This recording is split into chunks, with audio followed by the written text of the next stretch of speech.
Hey, we're back. We're here with our second cooking demonstration, which is zucchini, carrot, and feta bites. So over to Anastasia to talk us through this. Thank you, Belinda. Well, first of all, we've got some crumbled feta. Just buy this in the supermarket. Normally behind the deli counter, they'll have pieces that are about 100 grams, which is what you need for this recipe. I think this is 92, doesn't matter, near enough. Feta is a really great source of good cholesterol. We've got a cup of grated carrot. We've got some Celtic salt, which is really high in trace minerals. Pumpkin seeds, great for magnesium and zinc. We've got some brown rice flour, but that's because I prefer gluten-free. If you're okay with gluten, any flour will do. Almond meal to really give it a boost of nutrition, and almonds have got a lot of B3 in them, which is great for energy. Eggs, 3 eggs, which are a complete protein. I bought these in one of the 700 gram cartons just to give you an idea of the volume you need. Parsley and shallots are great for flavour, but if you don't have them, don't stress, leave them out. We need the rind of a lemon and just give it a good wash. And of course, we've got zucchinis. Otherwise, it's not a zucchini bite. Absolutely, that's right. Now, with every recipe, I just find there's what I call a couple of challenges or blockers, or just the sort of thing that you look at and think, yeah, can't be bothered making that, it's too hard. And to me, it's how to grate a lemon and also how to grate zucchini, because zucchini is really full of water. So what I do is get just a few pieces of paper towel, as many as you need. I've got a whole roll waiting there. You need about a cup and a half, you need 2 cups of zucchinis, and that's about 1.5 medium. It's up to you, just see how you go. So here we go, just grating. So Anastasia, you're not very particular about the amounts of things that go in? Look, not with these recipes, yes. Belinda. It's not really critical. Like you maybe you could put another egg in. Okay. It doesn't really matter. You could put a bit more feta cheese, a bit more carrot. It doesn't really matter. Yeah. It's just more getting the water out of the zucchini. Yes. Yeah. That is the important thing. So it's not an exact science. Making these, come as it may, it's going to be delicious. Exactly. Now, that's what we're aiming for. Could you give me the cup measure, please? Which is, I assume it's this thing? That's right. And if you have a look here, you just squeeze and you'll get water being absorbed by the paper towel. It can make the bites a little soggy and you just don't want it. You can add just extra flour if you want. That's the water that comes in them. Thanks, Belinda. That's easy enough. Absolutely. You need about 2 cups of these. So look, there we go. That's about a cup. Here's another one. That'll do. And then I'll start putting in the rest of the ingredients. The other blocker, thank you, Belinda. The other blocker is if you're grating lemon. Lemon rind gives a really beautiful fresh flavour to a lot of meals, but you just don't want to be grating the white pith because that's bitter. And you just got to be really gentle. So I just go to a small part of the grater until I get to the white bit, turn it around and just keep on grating. Oh, I love the smell of the zest. I know, it's good, isn't it? It sounds like a real cooking demo, There, you need about half a lemon, so really that's it. You just have to give it a bit of a bash, excuse me, to get rid of the lemon. Yum. Thank you, Belinda. I'm just going to add all the rest of the ingredients. Thanks, Belinda. Eggs. Add the feta. Add the parsley and if you want to add it, if not, they're not essential. They really are. They're just for taste. That's brown rice flour or whatever flour you're going to use. And then I'll just stick in some almond meal.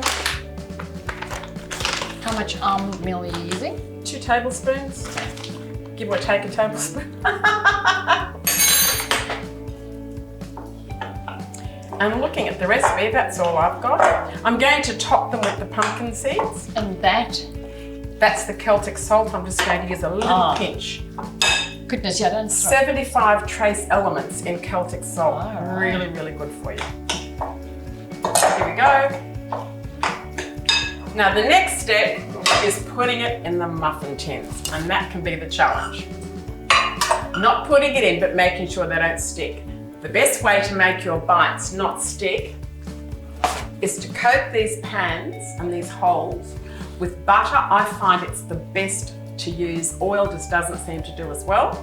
In fact, what I'll do is I'll leave a couple of holes with hardly anything in it, and you can just see how they stick. It's not a good look. It's a waste of a good bite. It is a waste of a good bite. Well said, Belinda. We want to get every bite possible. You do. So just a bit of soft butter. I just left that butter out of the fridge for about 10 minutes to soften, and it makes it easier. I'm just going to put a bit of flour in this, and the flour will coat to the butter, and the bite mix sticks to the bottom, and hopefully it will stop it sticking. Once you've got the flour in the muffin tins, you just turn it upside down over the sink, tap them around just to get rid of the excess flour, or if you've lined it with almond meal, the almond meal. Anyway, I'm just filling up the holes of the muffin tin at the moment, and I'm just filling these, about 2/3, 3/4, whatever. If they don't cook through, you just need to leave them cook in the oven a little bit longer. It's no big deal. You're leaving these with no coverings to see. Those two, have no butter in them, so we'll just see how they stick. That's right. If you prefer not to put. It's just in any baking, it's really important to flour and butter your tin, even if it's a cake or whatever you're doing. And the butter just gives it the best taste. It does, and it's full of really good cholesterol and really good fats. There we go. Now, just sprinkle the pumpkin seeds on the top. You could use sunflower seeds. I prefer pumpkin. Now, if you're a meat eater, what meat will go good in? Oh, you could dice ham in there. Okay. Diced ham would be the perfect thing to put into these. So, some people fry up some bacon, just the little bacon eyes, and chop it through and mix it through. Great. Anything, whatever. Anyway, we're going to put these in the oven at 180 degrees for 15 to 20 minutes. When a recipe says 15 to 20, 30 to 40, I always set it for the lowest number, then have a look to make sure it's cooking well, and then add the extra time on. And that's what we'll do. And we'll check that they're cooked with a friendly skewer. Lovely. Okay, I love your here little we tricks of the trade. My pleasure, Belinda. Here we go. These have actually cooked for 20 minutes, but let's just see whether or not they're ready. They always say insert a skewer, and if it comes out clean, everything's cooked. So let's see what that means. Yep, absolutely clean as a whistle. Fingers as well always help. Yep, they look cooked. Idea now is to leave them sit just for a couple of minutes. They'll shrink slightly and should be easy to get out of the muffin holes. Okay, let's let them sit and we'll get back to them in a minute. Okay, now the zucchini, carrot and feta bites are ready. Remember, these two are the ones that had no coverage in there to see if they would stick. I've let them sit for 2 to 3 minutes because all the good websites tell you if you do that, they shrink and you can get them out easily. So let's see. Do you want this one, Belinda? Yeah. Oh, beautiful. Comes out easily. Yum. There you all go. the little crunchy bits. Oh, don't you love those crunchy bits? I love those bits. Oh, Here, they're try the one. best. Oh, it's Yum. good. Yes, it's beautiful. Yum. There you go. It's burnt Okay, myself. now let's just see if they've come out of the ones that didn't have any lining. Oh, Oh, wow. they did. They did. I've been made a liar. Well, there you go. No need. Who knows? And we might even give one of these to Tim, who's filming. There we go, Tim, just for you. This is fresh out of the oven. It is too. Hot. And there's nothing worse than a cooking video with someone eating yummy food and you haven't got it. Oh my word. A good answer. Good. And I like the parsley and the shallots. Do you? Yeah. Okay. But if you're not partial to those, it does add to the flavour. And I like the crunch of the pumpkin seeds, don't you? Beautiful. Beautiful. Yum. This is a hit. Completely. Beautiful.